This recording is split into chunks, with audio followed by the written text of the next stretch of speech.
programming, Hannah Greco. And we also have a co-events planner who's not here tonight, Melissa Sergio Craig.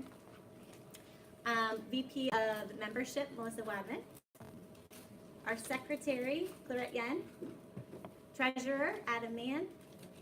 Our Parent Liaison Coordinator, Christina Camacho Yacobucci. Our Espacio Hispano Coordinator, Leslie Nunez Unzin. And then, so that's sort of our executive board from SEPTA. And then we'd like to go around and we have a lot of great folks here tonight. So Kelly and Kathleen, Kelly Mountain and Kathleen Donovan from the Parent Resource Center. The Assistant Superintendent of Facilities, John Chadwick, who I think is in the hallway. And also with Reed Goldstein, school board member, who will be coming back in shortly. The Director of Special Education, Paul Jamelski. He's on a phone call. He's On a phone right call. Perfect timing, Heather Rothenbuscher, Supervisor of Special Ed. Kristen Haldeman, our multimodal transportation planning, right there. And you're going to be hearing from some of these folks in a short while, which is great. Angel Garcia Alblanque, our Director of Transportation Services. Our Special Needs Transportation Coordinator, Karen Archer. I don't know if, is John Mikavice. Hi, there you are, our internal auditor. Then we have Tana Szymanski, who's the Arlington Inclusion Task Force leader and also ACI vice chair and ASAC member. Hope I got all that right. Nick Walkasak, our co-secretary of ASAC. And then I hopefully didn't leave anybody out. Got a lot of great people here, and I'm so excited to see so many new faces tonight. So thank you for taking time to come out, especially in the not so great weather. If you need to use the restroom, we're very informal, just it's straight through there and to the right. And yeah, I think we'll go ahead and get started on the agenda. Let's see here. There it is. Okay, so we're going to try to move pretty quickly through the officers' reports so that we can get to the heart of the meeting, which is our transportation planning discussion. So if we could have Adam come up first. Looks like I have about 5 minutes, so I'm going to try and be as quick as I can. First, we're going to go ahead and look at this report. It's got a little yellow highlighter at the top. There's not one for everyone. I only printed 15 copies. So what this is the last page of our audit report. This is for our fiscal year that just ended on June 30th. If you want to look at the full report, the first 7 pages are a bunch of check marks saying that we managed our records in this way and we handled our cash appropriately, things like that. I have 1 copy. This is the original. You can come look at it, but you can't take it. But we are going to look at the just the financial page on page 8. So if you want to just take a look, what you have here is the first line is the cash that we started with. Then you have our receipts or our revenue for the year. Line 4 is expenses, and 5 is our net income for the year. And basically what this report shows is that we did really well with fundraising last year, and we actually ended the year with twice as much cash in the bank as we started with. And that's really all I have to say about our audit. I do want to thank Gary. He's not here tonight, but Gary Wells he does this professionally, and he does it for us on a volunteer basis. So a lot of PTAs pay for their audit, and this is the second year he's done it for us. So he did a really good job. If you have any questions about how we do things, how we manage money, or anything like that, you can look at the full report here.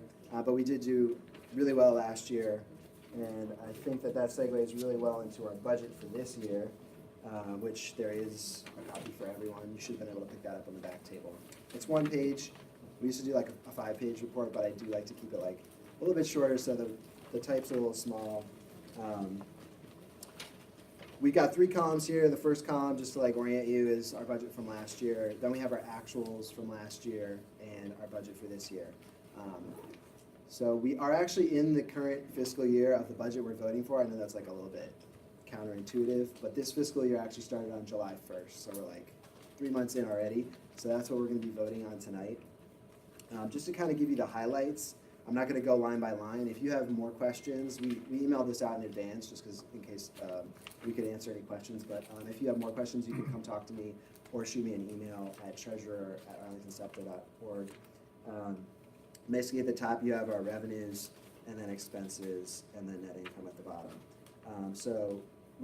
Membership dues, so in the past couple of years, we budgeted for 300 members and we keep missing that target. We would love to get 300 members, but we thought it was more realistic to budget for 250. So that's why we sort of, and it's $10 a member, so that's how you get the $2,500 membership dues.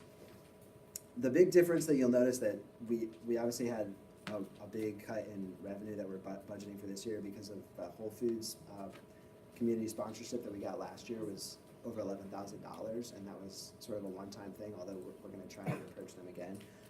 But we won't be getting that this year. So that's where you're going to see like probably a big drop in our revenue for the year. Yeah, the rest of the stuff is just kind of like, we consolidated the website, like we had 2 line items for that, one for like maintenance, small things like that that are really kind of minor. But if you go down to the mini grants, it's like almost directly in the middle of the page. We did increase that budget from $5,000 to $7,000, so we're actually in the process of doing our mini grants review now. We received over $11,000 in grant requests, and after talking to the head of the mini grants committee and we powwow with the board, we decided we wanted to expand that. Last year we ended up actually going over budget, and so we want to be able to just sort of stay within the budget, but we did increase that from $5,000 to $7,000. And then the next line, the Child Find Grant, we actually funded them out of mini grants funds last year, but we're going to give them a separate line item because we think that that's really important as well. Going down here, yeah, and then so we did like a couple of things. Like if you see a blank box in the last column, that means like we won't be doing that this year. Or if you see like a new line where there's for example, the cortical vision and service that we just had, that's a new event for this year. And then Unstuck on a Target is something we did last year, but we're not going to do this year. So that's sort of how that works. And then our speaker activity fund, which is sort of our last line, that's like a large fund that we like to have like some flexibility with, if someone approaches us like about a great opportunity to have a speaker come, in a few months, and we are going to have to say, oh, sorry, it's like not in the budget, so we can't do it. So we like to have the speaker fund there, rather than delineating every single speaker and trying to have them all locked down like at this point in time, because we do want to be able to jump on opportunities as they come. So that being said, just a quick note, I sent out an email about this, but like obviously look at the net income, and we're budgeting a loss this year.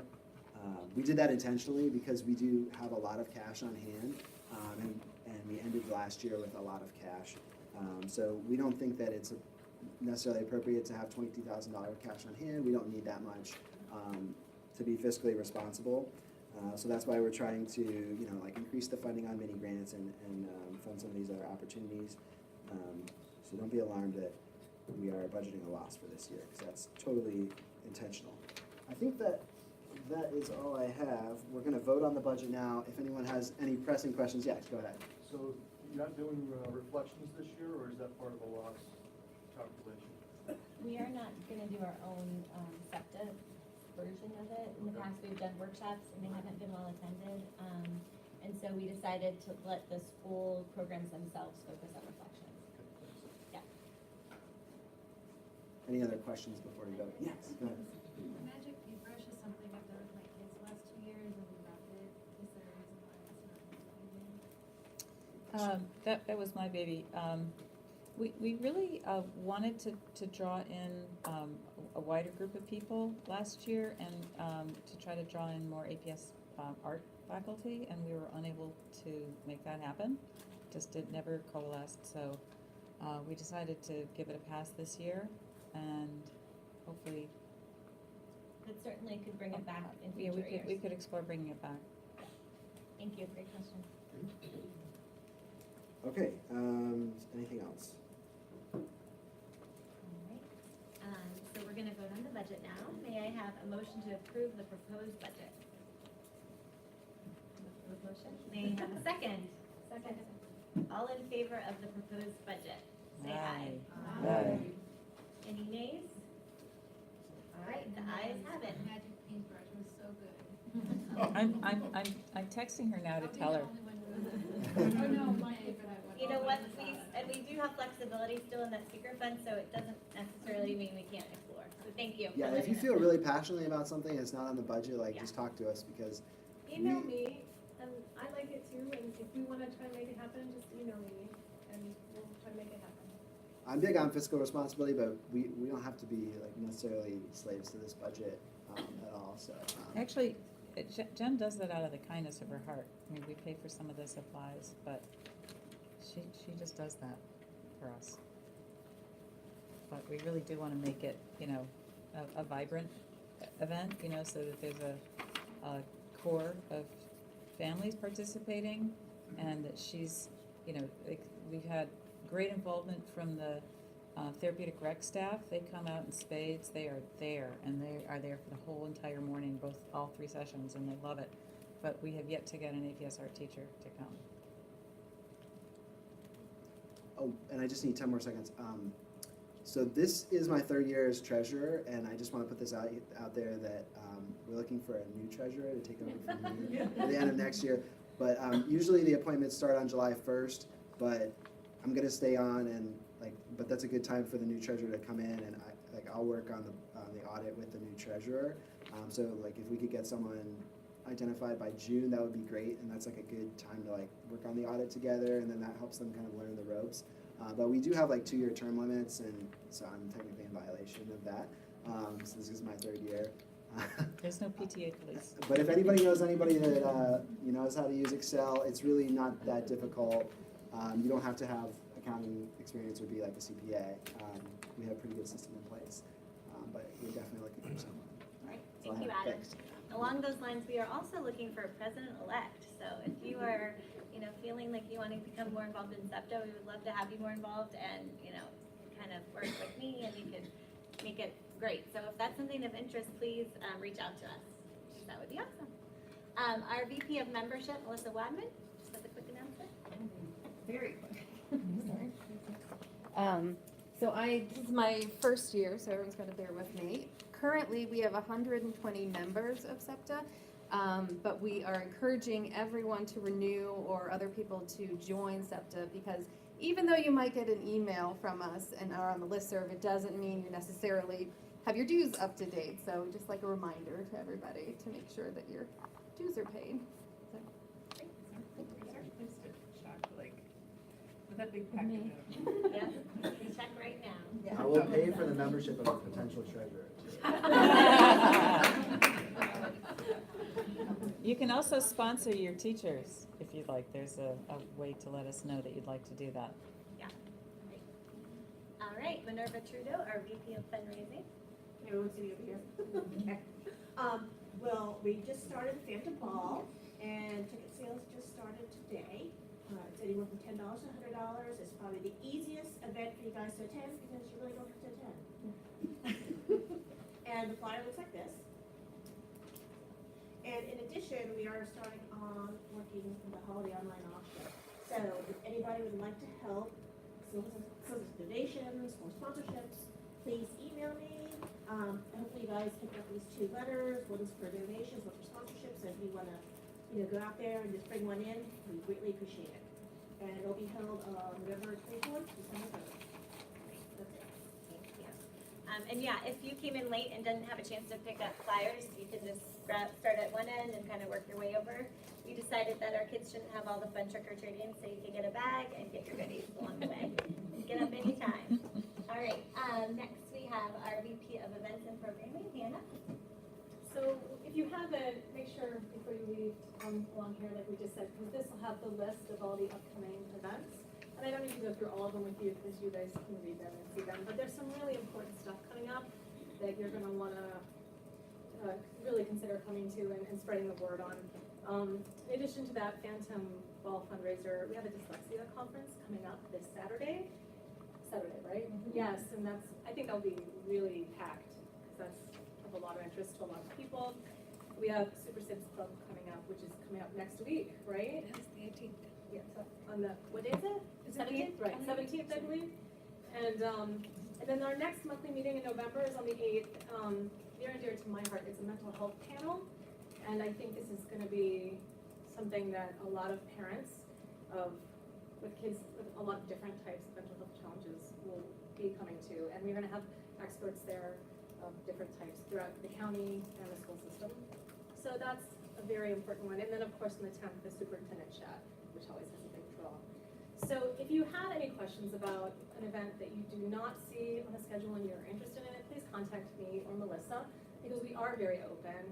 I loved the Magic Paintbrush, for example, but we had very few people come. It was hard to get the school buy-in. I'm willing to go for it again. Maybe you'll help me, and we'll cast our net. I mean, I'm willing to do that at any other kind of event, especially if there's a speaker or somebody that you'd like to bring in or event you want to be a part of. That's why we're here. So. And we're working on looking at some different documentaries, so we'll be having some movie features coming your way this year as well. We have a lot of exciting stuff coming up. Oh, and of course, everyone's favorite, like the number one thing, we'll have the Sensory Santa again. We don't have the date right now. Next couple weeks, we should have it pinned down. But of course, that's the big one. We all love that one, and we will always do that one, I hope. Fingers crossed. So look for an announcement about that. That'll be in December, probably early to mid-December. Great. Thank you, Nana.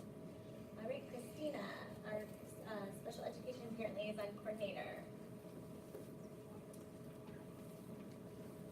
Well, hi, I took this role from Jenna's hands, and we have been trying to work along with PRC to try to recruit as many parents that we can, and try to lower down the amount of parents that we do not have contact with in schools. So, as part of not only that, but community outreach, so we're working very hard in trying to get them. We have the training coming up November 1st, which we're gonna have 2 sessions, one in the morning and one in the evening. So I encourage any of you, if you have an RSVP, if you haven't signed up for it, just let us know, either Kelly, Kathleen, or me, or Jenna, we can help you out with that. And of course, if you know any other parent that will be interested in being a parent liaison, just please let us know, because there's a lot of schools that we do not have contacts, and we would love to have them on board with us. And then Leslie, our Espacio Hispano coordinator. You got it. And I work on this hand. Hi, I'm Leslie Goodman. Christina and I actually launched our Espacio Hispano last year. The most important thing to take away from that is that for the last year, we've had a Spanish language Facebook and Twitter channel that mirrors our English language channels. And we have an Espacio Hispano SEPTA email that liaisons can give out to teacher and parents and anyone else who would prefer to communicate with parents in Spanish. But please don't feel limited by Spanish, because quite frankly, if there's a language, we can find someone who speaks it. We've got a lot of language talent around here, but we just want to make sure that Spanish-speaking parents or parents of Edgewater and Arlington County have the same access to information that we all do. So that's our goal, and that they feel welcome. So thanks, everyone. Can't believe it, we're like on time. Great. Real quick before we sort of jump into our transportation discussion, I just wanted to put a little shout out for the Teal Pumpkin Project. I don't know if y'all are familiar with this, but this is an initiative that has been going on for a while now, and a lot of the APS PTAs, their wellness committees really support this, but it's a way for students with food allergies, and many of them have many food allergies, to still participate in a safe way with trick-or-treating. And so actually Caroline's got a teal pumpkin back there that she brought in as an example, but basically you can find them. Actually, I found ours last year at CVS, but sometimes where you can just paint your own pumpkin teal. And that's a signal to families to let them know that you are going to also offer non-food treats. So like I have a bucket here of, stickers and stamps and a variety of things that I always put out with our teal pumpkin sign and our teal pumpkin. And then of course we also have to have candy too. But that way everyone can participate safely. So just consider doing that maybe if you haven't yet. It's a great way to really help all children. So there's a little picture right there. Perfect. I think we're going to go ahead and get started with the next phase, which is our discussion on transportation planning. So, Tana and I are gonna kind of talk a little bit about sort of parent perspective and some of the initiatives that we've sort of started with APS, and then, is Kristen, are you gonna do it on your own? Well, Group effort? Okay, and then we're gonna get some feedback from APS as well, and then our hope is to spend most of the discussion tonight, here, let me go to the agenda slide, on the breakout sessions. So, yes, there you have it. Let's see, I think we've just kind of went through that, so we'll get there. Okay, can everyone hear me from over here, or should I? Okay. Just gonna quickly remind everyone a couple of statutory requirements that sort of govern or relate to the provision of transportation services for students with disabilities. Everyone in this room should be very familiar by now with the Individuals with Disabilities Education Act. The IDEA, that's the statute passed by Congress that guarantees a free and appropriate education for students with disabilities. It's the thing that creates our IEP process, which we all love. IDEA identifies transportation as both an element of FAPE, if it's necessary, if it's determined to be necessary to assist a student with a disability to benefit from educational programs, or as a related service to assist students with disabilities to benefit from special education. It's also provided in the IDEA that transportation, that students with disabilities can be provided accommodations or modifications if necessary for the student with a disability to participate in transportation, and those are to be provided in the least restrictive environment. The IDEA defines transportation in a few different ways, including travel to and from school, but it also includes it defines it to include specialized equipment, including special buses or adapted buses, lifts and ramps, etc. The ADA also could apply in this context, and just as a reminder, the ADA is the statute passed in 1990 that prohibits discrimination on the basis of disability. It's a statute that was passed designed to counter discriminatory effects of any kinds of barriers, and it specifically lists transportation barriers as one element of a barrier, but also segregation, overprotective rules and policies, and lesser services, programs, activities, and opportunities. So I'm not going to list any examples, but one might be able to conceive of areas in which transportation, school transportation, could be relevant to this type of language. And more specifically, the operative language in the ADA would be that the public entity, including a school district, can't deny a person with a person with a disability or a student with a disability the opportunity to participate in services, programs, or activities that aren't separate or different, even if those programs or activities are permissibly separate or different. So who might require transportation-related services? It's pretty broad. You might automatically think of someone who can't walk or has mobility challenges, but it's much broader than that. I'm not going to list all of these things, but it's basically any child or student who may have difficulty navigating safely the distance between home and school, and it might need assistance. So it could be someone with sensory or communication impairments, neurological disabilities, seizure disorder, balance issues, orientation issues, or may have difficulty sort of adapting to change or, uncertain things that happen, on the way to school. So why are we focusing on this topic right now? Last spring, during the budget process, I think it's not unusual, but we had a fairly significant budget crunch. I don't remember what it was, but there was a gap of many millions of dollars. 23. And how many? 23. 23 last year. This year it's even higher, right? 43. Okay, so I'm sort of sitting there in this process. I'm on all these committees, and I'm sort of looking through the proposed budget and thinking, how can we, close that gap? I'm interested in these things and kind of don't have enough to do, I guess. But I'm sort of looking through, and it occurred to me, we talk about transportation and my child's experience in APS.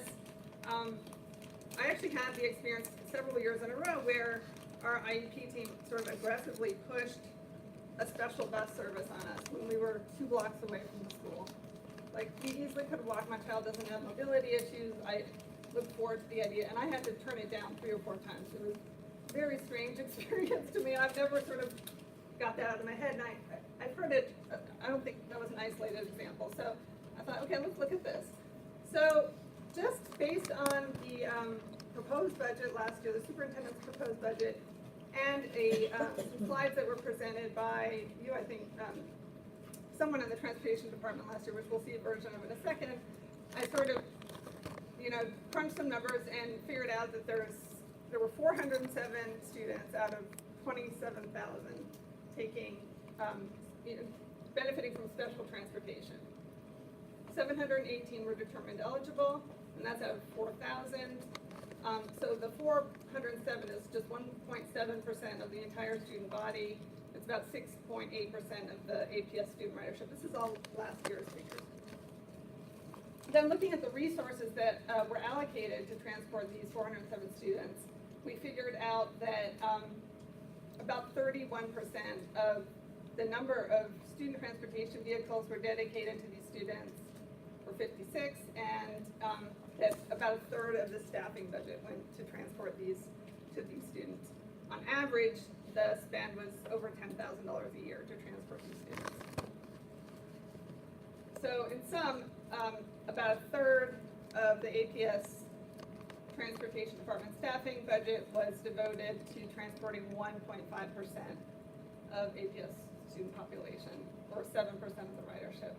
So it just, sort of brought up the conversation. I pointed this out to a few people, and we thought, can we find a way to meet student transportation needs better and more efficiently? So obviously there's this sort of glaring major cost thing. Obviously it's going to be a little bit more expensive, but can we do this in a better way? There's people who talk about unmet needs as well. Could we sort of start a conversation and figure out how to improve things? Sure, that'd be great. So in talking with families, we kind of came up and realized there were some themes that we kept hearing over and over again. The first one was that it's not difficult to obtain the special bus transportation service on an IEP. So, in talking with families, there are students who are riding the specialized transportation options who could quite possibly be on the general education buses, especially if there was another adult aide on a bus. So there is some room and some opportunity to potentially work on inclusion a little bit more, which is important to a lot of parents. One thing that really hit home for us was that many parents weren't informed that there actually is a full range of transportation-related service options. And so, actually, if we can, kind of go over to this slide, we have enough copies for at least one per table, and we have a few more if this is something that you would like a copy of. In sort of our discussions, this was something that I had never seen, and I'd been at 3 different schools, and we never talked about it at an IEP meeting. And in talking with parents, most parents had never seen this document, but it is a document that it can be used in schools, and for best practice purposes should be being used in schools with the families to really talk about whether or not, what type of transportation option would be best for students. So just something to kind of have on your radar. It's not one of the, I don't believe it's, Paul, correct me if I'm wrong, I don't believe it's in the actual system, but it is like an auxiliary document, is that correct? And so you can ask to see that, and if you would like to have a more, fuller discussion on transportation, I encourage you to do that. Let's see here. So the other thing that kind of became clear was that there were many parents, like Tana was just saying, her family, who, they were fine sort of saying no, but there are a lot of families out there who, for whatever reason, weren't planning to use specialized transportation that year or at that time, but they were hesitant to decline because they were worried they weren't going to be able to get it again if they needed it. So we talked about how this inflates the demand numbers and forces, unnecessary route planning from APS, transportation office, and also longer routes because they're running routes where these children have no, plans to ever get on. And so we were hoping that maybe in talking with the Office of Special Education that we might be able to have some type of drop-down menu in the IEP process where parents could select that yes, their child is eligible for special transportation, but that they're declining it at this time. And then if they decided that they wanted to get, you know, transportation services, again, through the specialized transportation, that they would, you know, they could do an IEP addendum or meet back up to reconvene. But it would certainly help Karen in the back and Angel in the back, because there's a lot of wasted resources with that. Sorry, I'm chewing, but that is actually available right now. It is a feature that is built in right now. Excellent. Right. When did that get started? Recently. Excellent. I couldn't give a better date, That's- but it's that's something fantastic, new since this summer. Great. Yeah, one thing we learned was that 300-person gap wasn't being conveyed to the transportation folks until the first week of school, when people were calling and saying, why is there a school bus in front of my house? When last April, I said, I don't want this. So, Yeah. so that caused I all think the that regret. one Yeah. thing on the IEP Yeah. process is gonna really help a lot of people and save a lot of money. And so, let's see here, yeah, we can flip through. So just to kind of give perspective, and I think Tana already alluded to this, there were about 8 of us who met in May with APS Transportation and also the Special Education Office. And we had a lot of success stories too. Like, one of the things that kept coming up was just how great the dock drivers are and how dedicated the aides are and how much they love our kids. So that was something that we heard over and over again, and we still continue to hear. You know, we got emails from folks who couldn't come tonight, but they wanted us to know that their aide is exceptional, or their driver's been driving their child for, 6+ years, and, just how thrilled they are with the staff. So, I mean, that's just kudos to you all. And then we also talked a lot about the areas of improvement, and I think that will be a lot of our focus tonight, because it is an opportunity to improve things.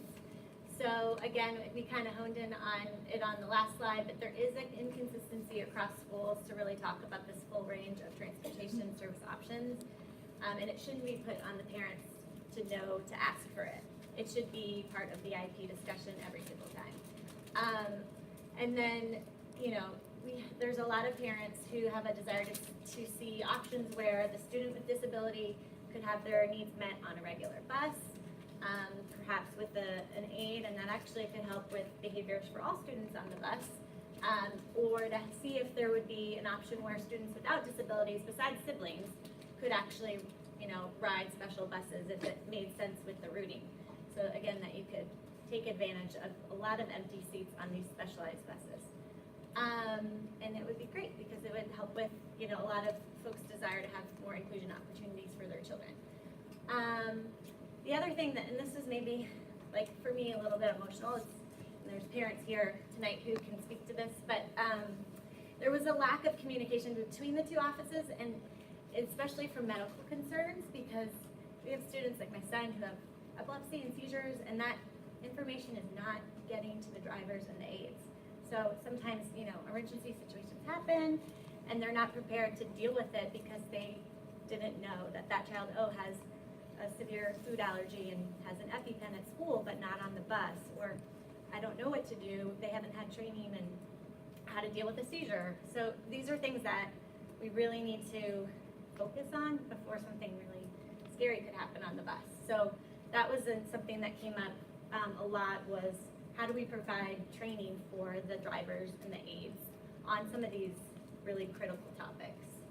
But just on that point, it seemed like there was a misunderstanding about privacy concerns in the law and who was entitled to such information.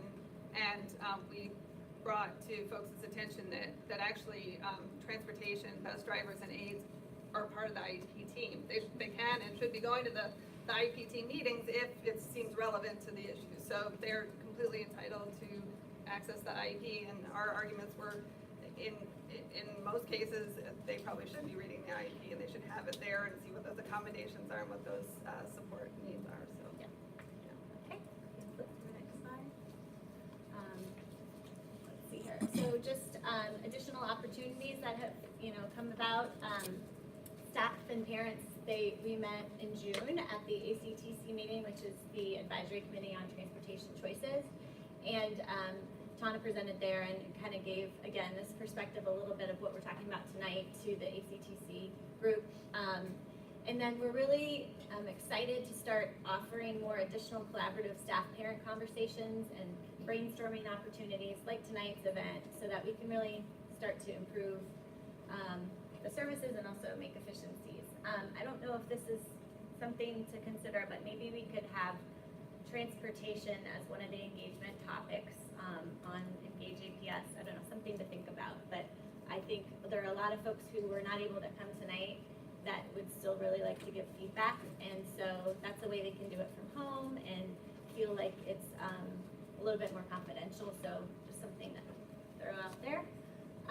We're excited if it's applicable to like help out and talk with the APS audit team, and then, just to continue to give input, on the APS transportation services as part of the 6-year evaluation of the special education services, which is just starting now.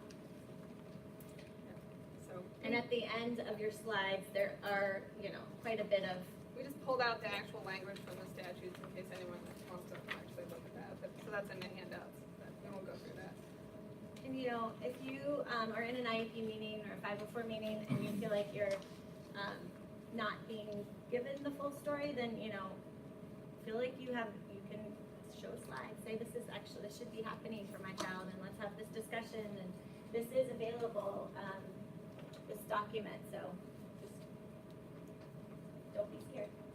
And do you want to draw this? You want to talk about this one? Oh, and there's one copy on each table of some more data, that 407 number, and there's, in case anyone's really like crazy about data, like a few of us are, there's just a little bit more in there, and if anyone wants an extra copy, just ask us, email it to you. This is me not really knowing about 504s as much. I have a kiddo with a 504 who I am driving right now because she cannot take the bus at the current route. I didn't know 504 could get you transportation. I don't, Paul, but you thing? can, right? Okay. If the disability that, the 504 was developed around, has an impact that, could require transportation. The most common example could be, a student who had, an accident and has, a broken leg, is on crutches. They may only have a 504 for a temporary period of time, or it could be something that's very long-term, but that they have, mobility needs. And there could be a wide range of needs, but if transportation is part of, the disability need, then it can be considered through the 504 plan. May I make a clarification? If a child has an accident like a broken leg or something like that, transportation will provide accommodations up to 6 weeks. We just take note of the initial doctor.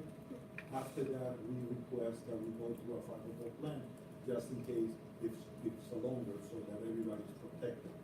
Not only us, but the child, and the service will be provided. So that's what we do. You know, anybody, daughter, it's on the regular bus, and broke the leg playing football, soccer, whatever. With the note of the doctor, we will provide up to 6 weeks of that service, which is usually, unless it's a very complicated accident, but 6 to 7 weeks is when they should be out of crutches and all that. So the 504, because otherwise it becomes this, do the 504, but in the meanwhile, the child doesn't get the access to the school, so we will provide that service.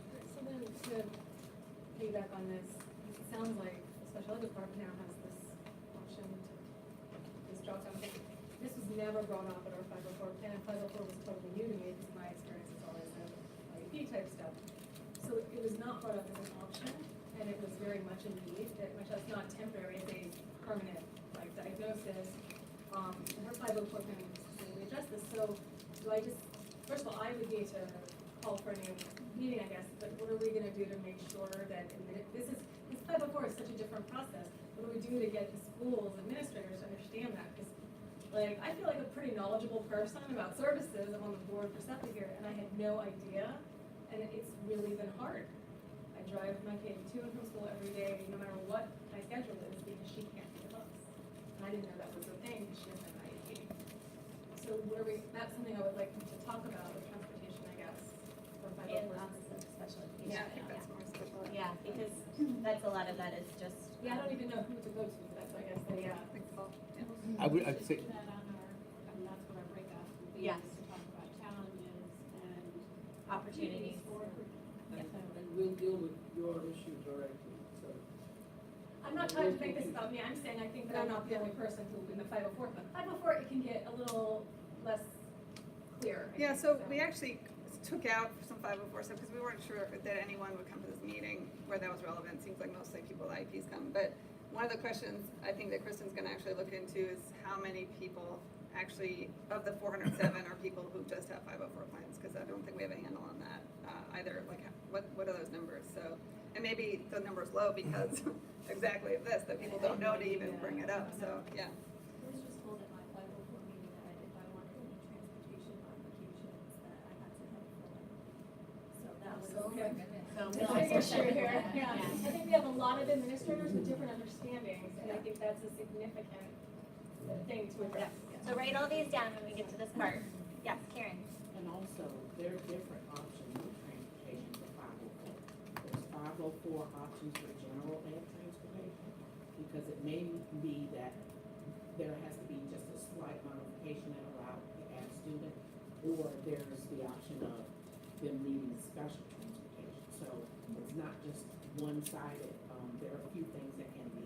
It just depends on what the particular situation is. Well, and that should be the case with the IEPs as well. And Yeah. we learned that that actually isn't the case, that everyone's assigned these special buses. And so that was one of our, I'm so very glad that you brought that up.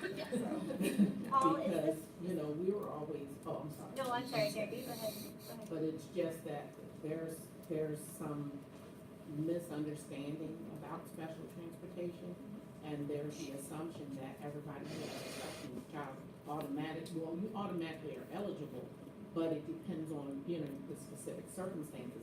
But then some children can be transitioning out, and I can say more of them have transitioned out, especially last year. That was probably the highest number of children in going general. from like a separate bus to a regular bus with no Yes. supports at all. Yes, quite a few last year. So I think that they're educating the teachers and the administrators that this can be done, and if this child, they really wanna try. But there are some other things that need to be worked out, because there are administrators transitioning children off the bus, and then they'll go, oh, there's no bus stop closed, okay, we'll put it back. I mean, it's really a lot of things, but the more, you know, parents are educated, I think it will work out, but but it is moving in that direction.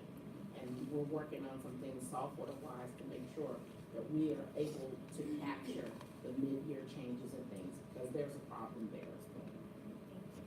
Paul, is this a document that parents with 504s can look for too? Or is this an IEP doc? So that's a document that has traditionally been used with IEP teams. However, I would say that a 504 team could also consult the same document and use it. The guiding questions or comments on that form can help a team narrow down an understanding of what needs might be there. So it could be used by a 504 team, although historically typically is not. Okay, thank you for that clarification. Great. Yeah. Oh, I'm so sorry. So, this is the first time I've gotten an IEP, so I guess just because we went over kind of the IDEA, right, the basic, I guess, rights and transportation being part of the IEP. So, you know, once a child has IEP, you know, the eligibility for transportation. Beyond that, is there, I guess, does the parent have any participation in kind of how, you know, the transport itself, like is the route working for you, working with EPS, or is it kind of whatever you get, you just have to take that? So just to be clear, not everyone who has an IEP is eligible for specialized transportation services. So last year there were about 4,000 people with IEPs and APS, and only 718 were found eligible. Right, So, if they are, yeah. if they are So eligible, just to be clear, then- yeah, so if you're found eligible for it, then Right. it's really what the child's needs are. I mean, what we were just talking about is the default the past few years has been, it's just this automatic special bus that comes to your house, you know, it's at a certain point and then takes your kid to school. And that's really it. Like, it's never, no one's ever brought up the possibility that a regular bus could sort of detour one block and stop at your house and pick up your kid. Or that an aide could meet your kid at your house and walk to the bus stop and wait with your kid at the regular bus stop and get on the bus with them and go to school. These are all options. It just is supposed to depend on the kid's need, and then you've got kids who, even if they're taking the special bus, they need like a nurse on the bus because their seizure needs or whatever medical needs are so significant. So it's really just gonna depend. So you could work with someone with an EPS for that, or? It should be discussed in the IEP team. I don't, Paul, you should be answering this question. It should be discussed in the IEP. Thank you, Tana. Yeah. The word has come down. Yeah, It's absolutely. the team which should consider it. Mhm. Okay, so I just had my IEP meeting in May, and none of this was discussed. And so if I want to make changes, like frankly, I think my daughter's getting services she might not need. We might be able to do something that's a little bit lesser. Do I need to reconvene an IEP meeting? Is that the avenue? You can, I mean, if you have a proposal just to make a minor thing, you can also amend the IEP without a meeting. Typically, APS likes to have a meeting, so. Especially if it's yeah. something new like this that Yeah. really should involve a discussion. And I would say, tell them why you want to convene. You might not need to go through all the other components of the IEP in detail, but you could focus on it. You won't need the full, like, 12 people, you can just have. Any other questions? I think we're ready to turn it over. Did we do everything? You ready to do your slide? Kathy, is it up?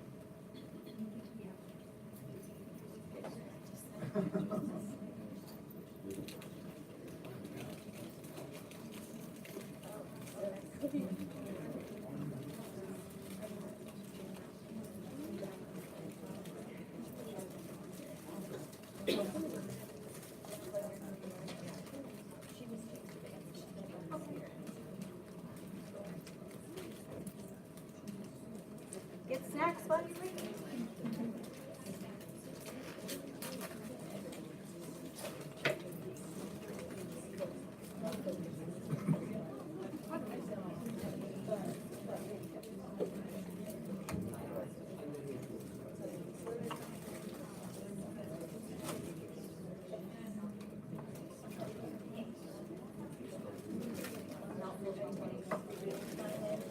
Tommy, when I see you.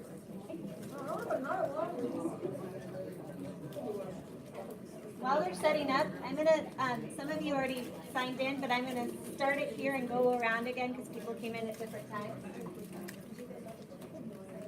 Okay, Jen, we're set up. Awesome. So, Right, so I'm Kristen Haldeman, and I'm the Director of Multimodal Transportation Planning. I get the fun job of stepping back and not having to be eyeball deep in the day-to-day logistical machinations of transportation. That's his job. This is So I'm Angel Garcia Blanque, and the I'm the Director director of transport, even though I like to call myself I'm just an overpaid bus driver. Right, so, as Jen and Tana mentioned, back in the spring, we had an opportunity to get together and really kind of dig into specialized transportation services, and talk together about some of the challenges and opportunities, to address some of the issues that the parents have brought to our attention. Paul joined us as well, and I think it sounds like perhaps a potentially direct result of that meeting was a drop down. So, yay, success! I'm so Yay. that like made me. So what we wanted to do today, and Jen and I got together and we thought, we were originally trying to get a workshop together over the summer and schedules didn't align, but it turned out that this was a great time for us to get together and get people sort of juices flowing, again, to think about challenges and opportunities. We've already did a couple. So for our part, we kind of wanted to run through just some of the nuts and bolts of transportation, just to give sort of some context to how the system itself works. And then focus in on specialized transportation and how it's delivered, and then some of the there are needs that you all have, but there's also some needs that we have in order to help get to that better the efficiency that we were talking about, and being able to do it in hopefully a more cost-effective way. So we're just going to do a quick overview of our bus system. So, do you want to do this one? Yeah, all right, so you all know that DC does not have regular transportation, general transportation. We only have a specialized transportation. And the reason that is that in the world of transportation, only specialized transportation is mandated. General education is at the will of the local jurisdiction. It could be taken away for whatever reason, modified, but specialized transportation is mandated by federal and state law. That I just wanted to give you a little background on it. Right now, as of today, there's 189 vehicles on my fleet.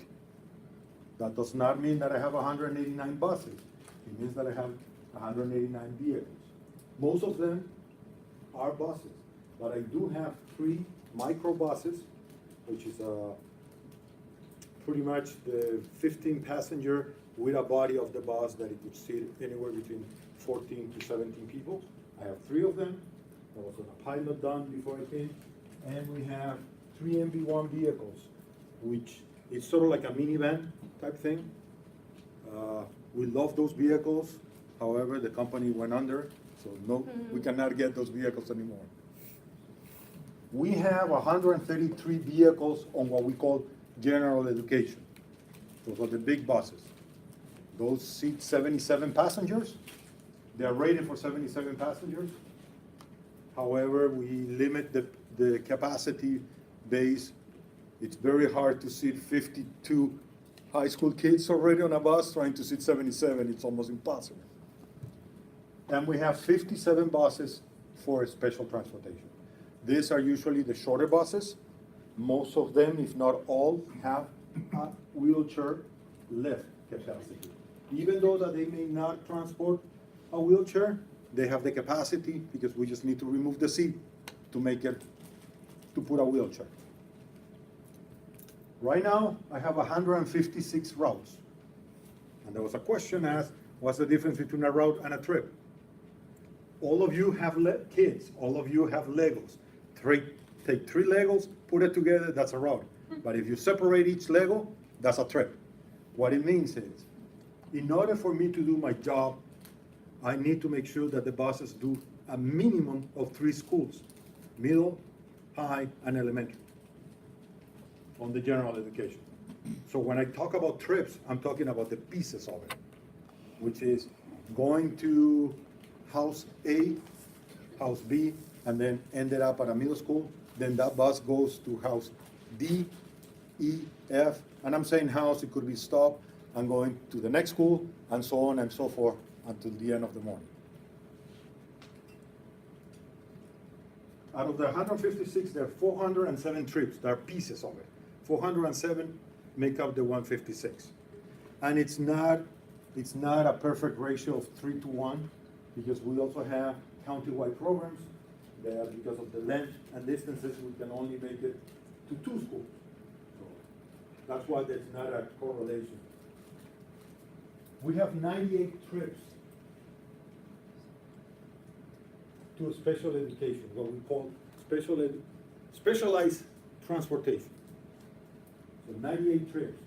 And on that one, we also try to go to the preschool tier. However, because of the time that sometimes it takes to load and unload, the distances between the students that we need to transport, sometimes we cannot do it.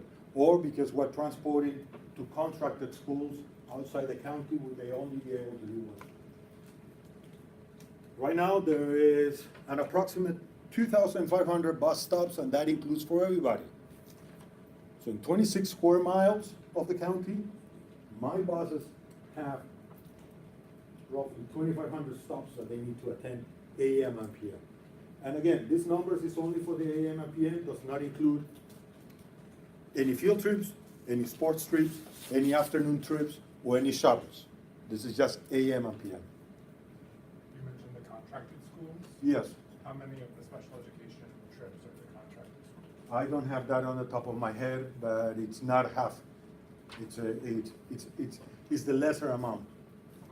Okay? But aren't a lot of those covered by special, other?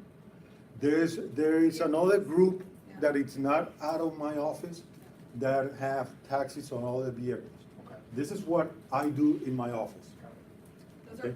are But like, for example, yes, contracted schools, we have one bus that goes to Maryland, to the Ivy Mountain School. Then we have 2 down that go to different places in Fairfax County. Okay? And I know that there are some homeless students and certain specialized that, for whatever reason, the team decided that cannot be put on a bus, it has to do on some other type of service, like a taxi. Or, yeah. Okay. So this is the fun part. 156 routes, I only have 149 drivers as of today. I'm short 7 drivers. That means if everybody shows to work today, I still have 7 routes that I cannot cover, that I need to figure out how to do it. I need to double up, I need to break it up in little pieces and try to use, if you're a bus driver and you have 10 minutes here, I need you to go and pick up the first stop for Kenmore while you do the second stop of Kenmore on top of your stop and try to get the kids in.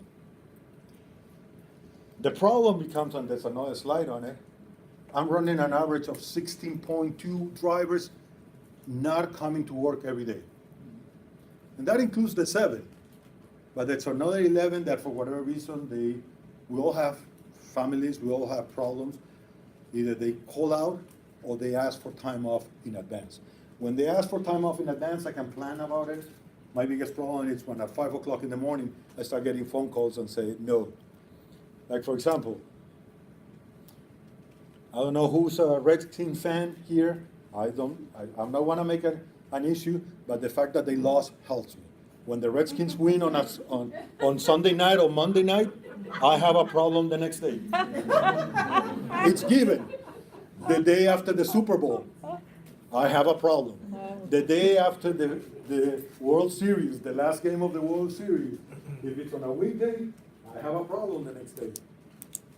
So just for you to understand how things that don't seem related impact my ability to provide the service. Just for fun, we did some visuals to show you what 160 or 100. That's a mistake. It should be 156 routes. Like? That's what it looks on the county. And that's not everything, but that's all the buses running back and forth for the AM. That's only AM. Again, does not include any midday work, any field trips, any sports trips. And that's 2,500 bus stops. 2,500 bus stops. So that gap in the middle, I think, is Arlington Cemetery. Yeah, that gap, it's 4 miles. So, ridership? Okay, once a year, we're mandated by the state to do a physical count of who's on the buses. That, it's gonna be next week. That means every single school system in the Commonwealth needs to count how many kids are you transporting on each bus. So we'll be doing that. These numbers are from last year.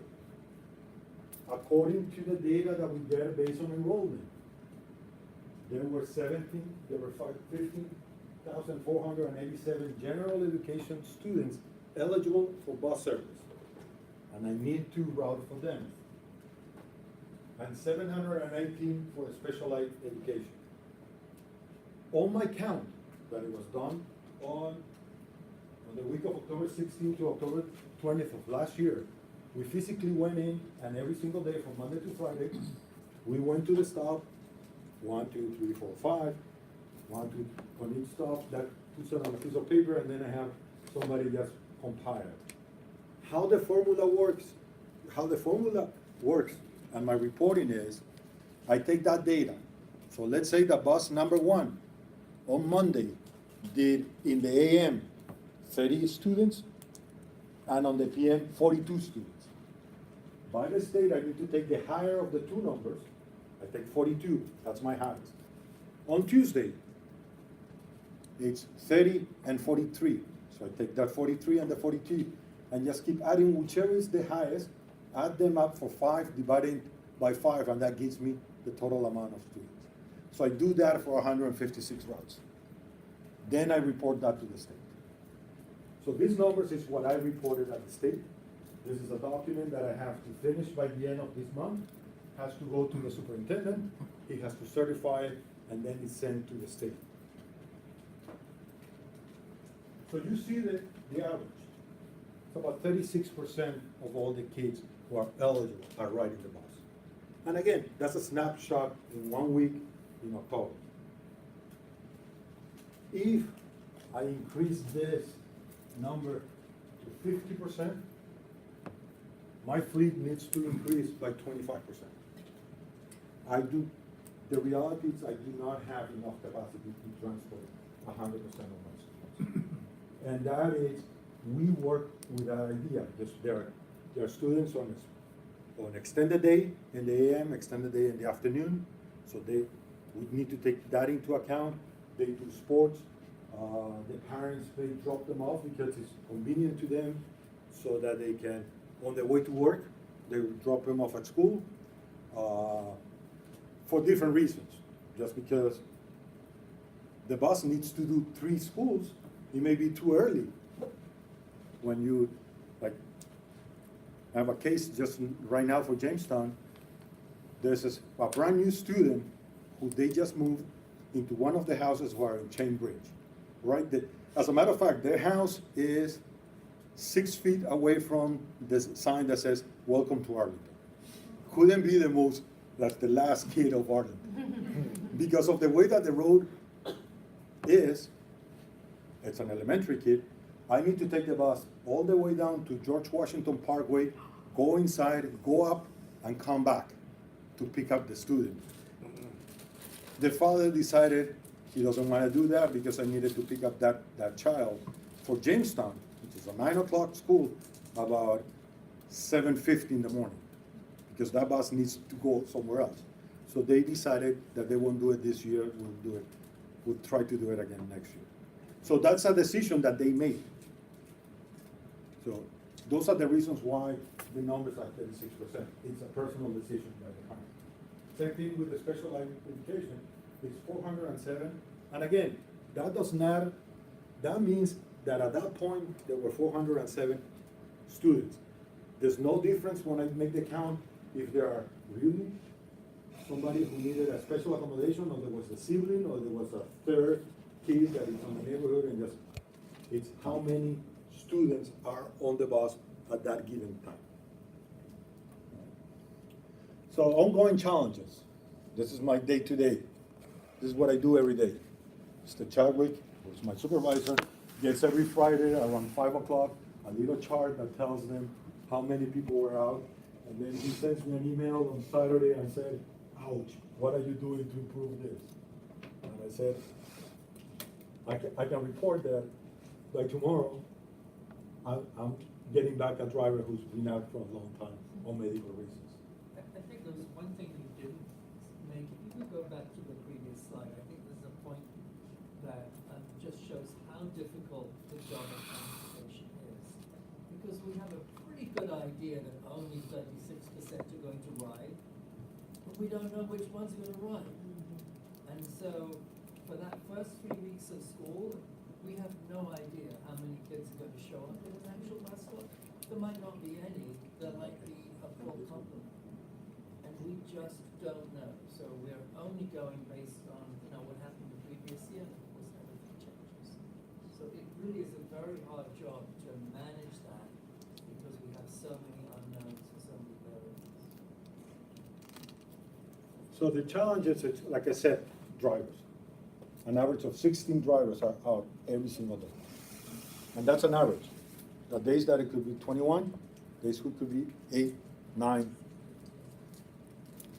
Number of routes, 156 routes with 2,500 stops.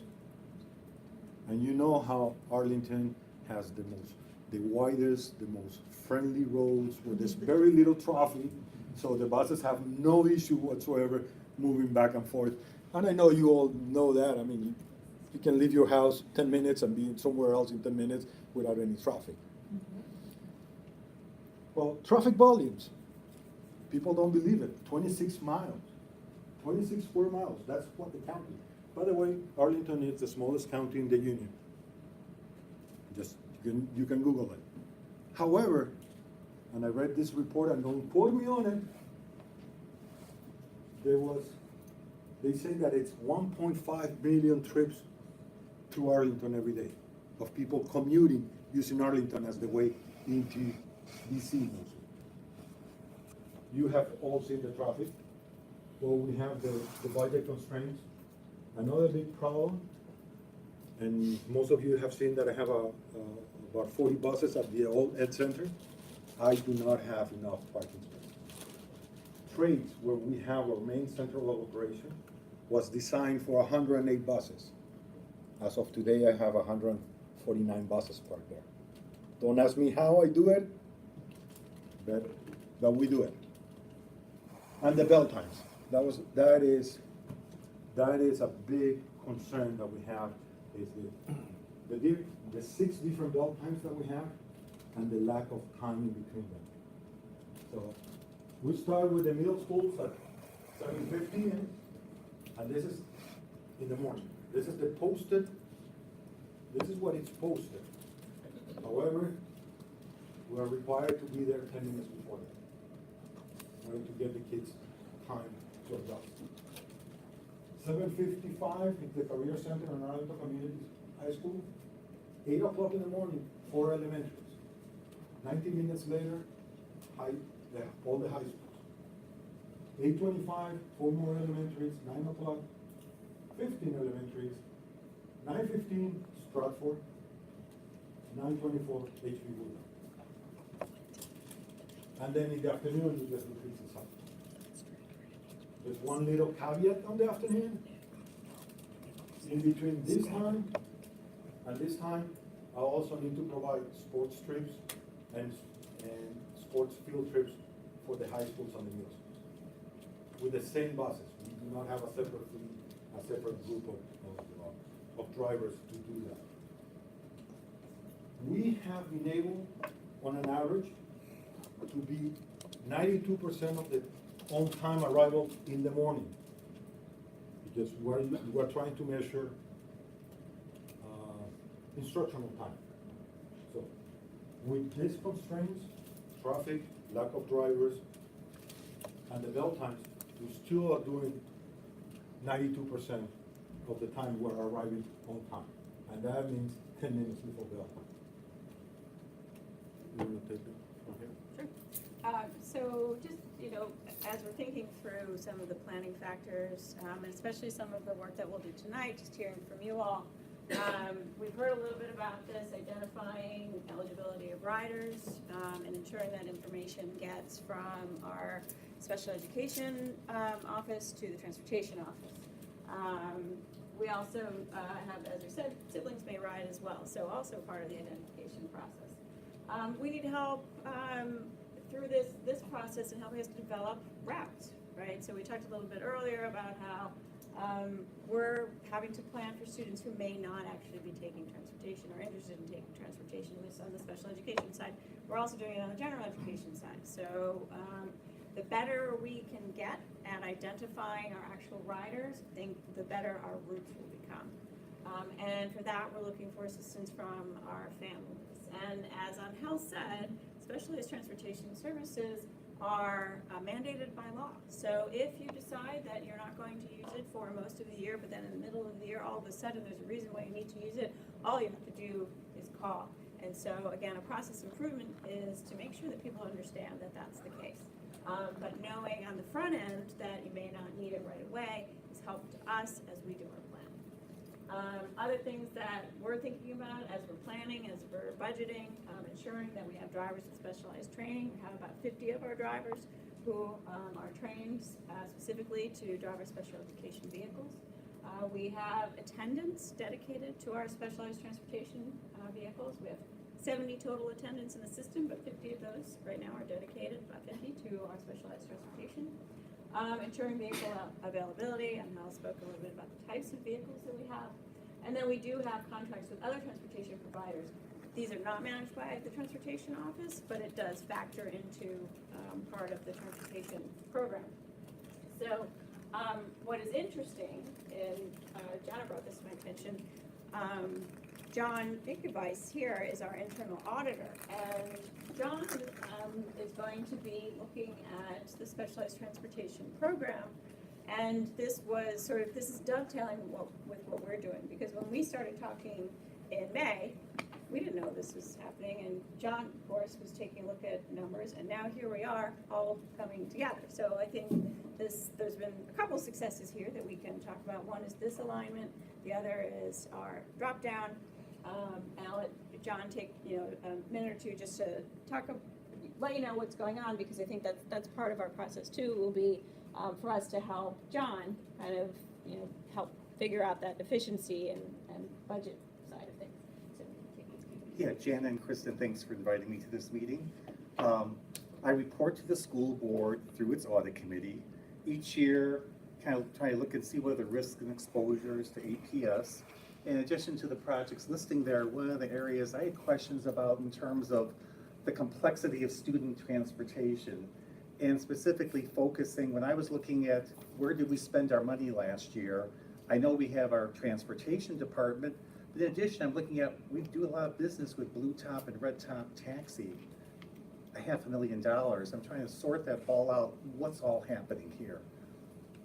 And so I decided to kind of focus this project looking at what are we required to do, whether it's by IEP, whether it's a federal law or a state law, and taking a look to see what is it that we're required to do, kind of better understand what's the process that we go through to determine who gets the service and how do we fulfill the service. Is taxis the best way, specialized, general ed bus? How does that process work? Really kind of better handle what's the true cost of fulfilling these requirements, and research any opportunities to better use our resources to be more effective. And I'm really pleased to see all the thought and everything you've invested in this to kind of outline the potential, having more synergy here. So I'm really just approaching this with a fresh mind. I'm looking to learn, to understand, really, first of all, what is happening now, and to kind of strategize going forward where there's some opportunities where things could happen more effectively and efficiently. And Jen, can you tell us your timeline, which I did not. My timeline, additionally, I'm really starting to work right now and through the end of November to really get a lot of the groundwork, just to get a lot of information in terms of getting this. So to me, it's kind of like something I want to start right away, because I think it's just the right time to work on this then. Okay, I know we had some questions already before, and we're sort of squeezing in on our time. Jenna, do you want to give a few minutes for Q&A if anyone has Yeah, anything let's maybe specifically? spend just a couple more minutes, because I know a lot of parents really want to share their stories and their ideas for maybe some opportunities. Yes, and we'd like to have. The audit, how often does that take place? Is this like a regular thing you do, or something? Well, each year I select specific projects to do. And this was just For example, do, maybe 3 years ago, I did a review of our payroll processes. I've taken a look at various revenues that APS receives for activities. Last year, a major project was comparing our new school construction costs with comparable school districts. So I tend to focus on different areas from year to year, depending upon what it seems to be at the highest priority is. so the school board tells you what those priorities are, or you just select? It's interactive in terms of my analysis of all the different activities that the school is involved in, whatever that is, in terms of